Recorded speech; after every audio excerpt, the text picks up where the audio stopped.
IAS Sanjeev Hans का मामला अभी ठंडा नहीं हुआ है। भले उन्हें बिहार सरकार ने फिर से नियुक्तियां दे दी हो किसी विभाग में, लेकिन कहीं ना कहीं इस मामले को लेकर जो प्रकरण था, गैंगरेप का मामला था, और ऐसे में कहीं ना कहीं उसको लेकर गायत्री यादव पहुंची हैं थाने।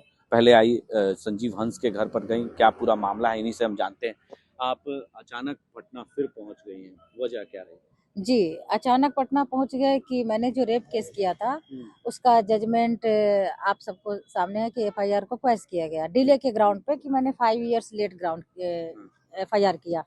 तो डर धमकी या जिस वजह से लेट तो हुआ एफआईआर करने में, और डिले का बेनिफिट एक्यूज को मिलता है जो मिला तो ठीक है। आपने रेप नहीं किया, आपने सहमति से रिलेशन बनाया, लॉन्ग रिलेशन को तो न्यायालय ने माना ना कि आप 5 साल से रिलेशन में थे और बच्चा है आपका, तो आप बच्चे से मिलिए। आपने इसके बच्चे का सारे डॉक्यूमेंट्स के लिए अपना आधार कार्ड दिया, बात किया, बच्चे से भी बात किया, हमसे भी बात किए, सारा चीज किया। तो फिर अभी अचानक वो दोनों नंबर बंद है, और इसके बाद एक तीसरा नंबर था, सरकारी नंबर था, तो उस पर भी रिंग जाता है तो उठाते नहीं है। तो अब मैं इसलिए गई क्योंकि न्यू ईयर पे ये जिद करा था, मम्मी मुझे डैडी से मिलना है, सबके डैडी मिलते हैं, मुझे मिलना है, मुझे चलो। तो कोई नंबर नहीं था मेरे पास, मैं डायरेक्ट उनके आवास पे गई। वहां जाने के बाद 3 स्टाफ से एक ने बोला कि वो कल दिल्ली गए हैं, जो मेन गेट पे थे। इसके बाद जब बाहर दूसरा स्टाफ था, उन्होंने फोन करके पूछा होगा शायद उनसे, तो उनसे बोला गया कि बोल दो कि मैं यहाँ नहीं हूँ, मैं हूँ ही नहीं। फिर तीसरे स्टाफ ने कहा नहीं, ये तो आवास ही उनका नहीं है, तो यहाँ रहते ही नहीं है, ये आवास उनका नहीं है। तो ये अलग अलग लोगों से झूठ बोलवा रहे हैं। एक सीधी बातें बोल सकते हैं, एक ही चीज होगी ना, या तो होंगे या नहीं होंगे पटना में। तो ये नहीं मिलने का बहाना अलग अलग झूठ बोल रहे हैं, बुलवा रहे हैं लोगों से।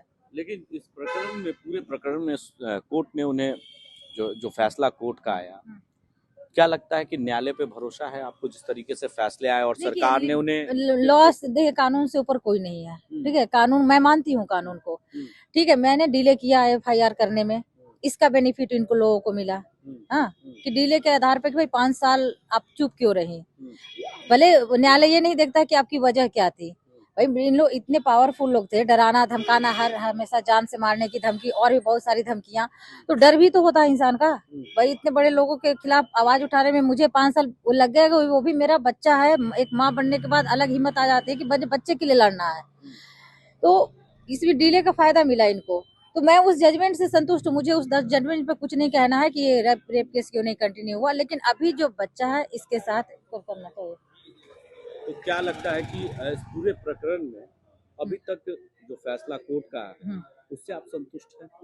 हाँ ठीक है, कोर्ट ने माना कि लॉन्ग रिलेशन है, लॉन्ग रिलेशन है, आप खुद एक्सेप्ट कर रहे हो, ऑडियो वीडियो या डॉक्यूमेंट सारे बनवाए हो अपने आधार कार्ड दे करके, तो आप चीजों को एडमिट तो किए ही हैं, और न्यायालय भी मान रहा है कि आप लोगों का रिलेशन था, बच्चा है आपका। तो अब बात इतनी है कि आप बच्चे को एक्सेप्ट कीजिए, और बच्चे को एक्सेप्ट भी आप डॉक्यूमेंटली तो कर ही चुके हैं। आपने आधार कार्ड दिया, मेरे बच्चे का बर्थ सर्टिफिकेट बना, स्कूल में एडमिशन उसी आधार कार्ड पे हुआ, सारा चीज हुआ, तो आप भी एडमिट कर। तो अब बात करने में, मिलने में और इसकी परवरिश करने में, सहयोग देने में आपको क्या आपत्ति हो रही है?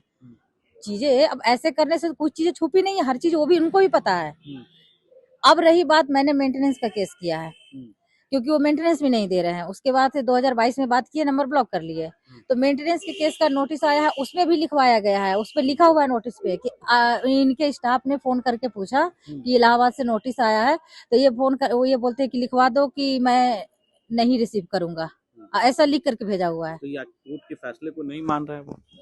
नहीं, अभी तो कोर्ट का नोटिस ही आया है, तो अभी तो 2-3 नोटिस आएगा इनको, नहीं मानेंगे तो फिर तो कोर्ट एक्स पार्टी ऑर्डर करती है, जो भी हैं आप खुद? बिल्कुल बिल्कुल बिल्कुल, जी जी जी। तो आप केस अपने से खुद, अपना केस खुद लड़ रही हैं या किसी वकील के माध्यम से? नहीं, वकील के माध्यम से। बच्चे को अकेले पाल रही हूँ, और कोई हमारे साथ है नहीं, तो मैं दोनों चीजें नहीं कर सकती कि इसको पढ़ाऊं भी, सारे काम करूँ, खुद अपना केस लड़ूं। तो वहाँ भी एडवोकेट ही है हमारे केस में, दूसरे एडवोकेट। अब आप क्या चाहती हैं? मैं अब ये चाहती हूँ कि आर्यन को एक्सेप्ट करें, उनका बच्चा है, वो सिर्फ वो परवरिश करे इसकी जैसे एक फादर करते हैं, और जिए और जीने देने की पॉलिसी पे रहे। इस तरह से टॉर्चर करना बच्चे को, मुझे टॉर्चर करके मेरी लाइफ स्पॉइल किए, अब बच्चे की लाइफ को कम से कम इस तरह से स्पॉइल नहीं करें। मनी लॉन्ड्रिंग का भी मामला उन पर है, और मनी लॉन्ड्रिंग के मामले में भी वो अभी ईडी ने जो है चार्जशीट दाखिल किया है, कई फैसले अभी भी बाकी हैं उनके लिए, जी तो कैसे देखते हैं इस पूरे प्रकरण को? देखिए, अब मनी लॉन्ड्रिंग मैं एडवोकेट हूँ, बट मनी लॉन्ड्रिंग ईडी का एडवोकेट नहीं हूँ, तो मैं बहुत ज्यादा उस एक्ट के बारे में नहीं बता सकती।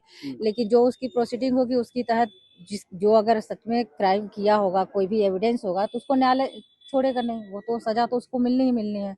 तो ये फिर ईडी का प्रकरण है, ईडी बता सकती है आज इसमें। नए साल के अवसर पे आप बस मैं हाँ मैं अपने मिलने बच्चे को आई थी, मिले। बच्चा ने इतना जिद किया, रोना, मम्मी मुझे डैडी से मिलना है, डैडी बात भी नहीं करते हमसे, बड़ा हो गया, अब 7 साल का हो गया है, 2022 का मैटर था, तब 3 साल का था, उतना समझदार नहीं था। तो फिर मैं इसको यहाँ प्रयागराज लेकर के आई और आवास पे गई कि हो सकता है फोन नहीं उठा रहे हैं, जो भी हो तो जाएंगे तो शायद मिल लें, बट ऐसा कुछ हुआ तो नहीं। अभी वो आप फिर दे अकेले रहती हैं, आपको डर लगता है इन सब चीजों के अब प्रकरण में? इतने बड़े क्या, अब लोग तो हैं। कुछ भी हो, अब डर, अब क्या करें बताइए, मेरे पास ऑप्शन क्या है? डर लगे भी या नहीं भी लगेगा तो मुझे, अब मेरे सामने एक बच्चा है, मुझे इसको पालना है, तो जीना तो पड़ेगा। क्या नाम हुआ बच्चे का? आर्यन सम्राट। देखिए, गायत्री यादव पहुंची हैं शास्त्री नगर थाने में मामले को दर्ज कराने के लिए, क्योंकि आईएएस संजीव हंस की मुश्किलें दिन पे दिन बढ़ती जा रही है और जैसे कि सरकार ने उन्हें फिर से नियुक्तियां दी हैं, जिस तरीके से ईडी का मामला अभी चल ही रहा है, वो मामला अभी मामला ठंडा भी नहीं पड़ा है। ऐसे में जो है गायत्री देवी एक बार फिर से थाने पहुंची है, शास्त्री नगर थाने में मामले को दर्ज कराया है, क्योंकि उनका 7 साल का बेटा है आर्यन, वो अपने पिता संजीव हंस से मिलना चाहता है। ये मामला भले ही पुराना हो, लेकिन कहीं ना कहीं ये मामला धीरे धीरे तूल पकड़ता हुआ नजर आ रहा है। ऐसी तमाम खबरों के लिए आप बने रहे राष्ट्र टीवी के साथ।